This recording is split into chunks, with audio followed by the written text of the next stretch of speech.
and this form has various form elements like input and all. Client-side validation is done by writing attributes like required, those HTML5, all that you must already be knowing. These attributes, they do a lot of work for us. They do basic filtering, they do basic testing. But sometimes what happens is that a malicious user, or maybe a user unknowingly, or maybe if JavaScript is turned off, if your validation is dependent on JavaScript, then in all those cases it is quite possible that the input that you receive on the server side, it is not exactly as per the requirements.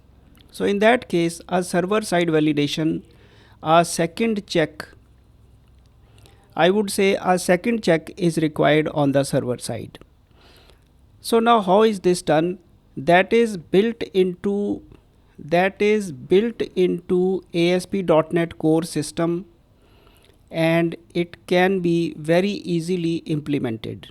So let me show you our example first, that we have to write our model requirements, the requirements of the properties on the model properties itself. So have a look at this one. This is a simple model class called user. It has a property called public string name getSet. On this property, I have written two rules. One is required. This means that this field is required, it cannot be empty. If this field is empty, then on server side, a model validation failure will occur and that can be handled. So this will cause that failure to take place. And error message name is required. This error message can ultimately be shown to the user on the form. For example, if the form is like a simple text box and OK is there, then we can show this error message adjacent to the input, or maybe just below. This message name is required. This can be customized. So whatever you specify in your program, the same message can be shown to the user if a failure occurs. This message can also be shown in the form of a validation summary. Like if you have many inputs on your form and you want to show a combined summary of errors at one place in the form of these dots, then you can show a validation summary also. Even on the validation summary, if there is a problem with this input text box, then name is required will be shown in the validation summary. A second limit is also placed, max length.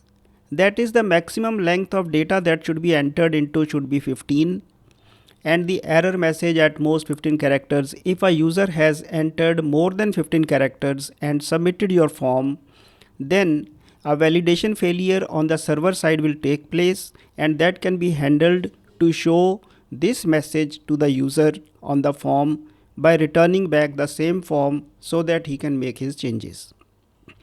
So this is what is about validation, and let me now show you a completed project. But first of all, let me show you how is server side validation handled.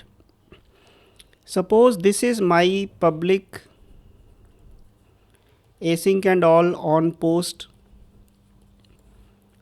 Then the first thing you can do in your on post handler is to make a check for any server side failures. So if not model state, this is model state dot is valid. If the model state is not valid, that means some errors are there. Then what we do is we have to simply return back the same page as it is. It short circuits the remaining code and return page. It will show the same page with whatever data the user entered. It will show the same page to the user. How is this shown? This is entirely a headache of ASP.NET Core, a headache or job of ASP.NET Core. You only have to write return page here, and the same data, whatever was wrongly entered, that will be shown to the user. But merely showing the data is not sufficient. We must also add some validation markup to the user. So if this is your Razor page and this is your form method and all, and the form closes here, and let us say this is your input ASP for is equal to that model property, the whole story. Let us say this input closes here, then adjacent to this input we can write a span ASP validation hyphen for. I will show the code in a moment. Create a span with an attribute ASP validation for, and in it you connect your bind property. So if my property on the backend is user, or maybe user info or user data, then I can write that whole property here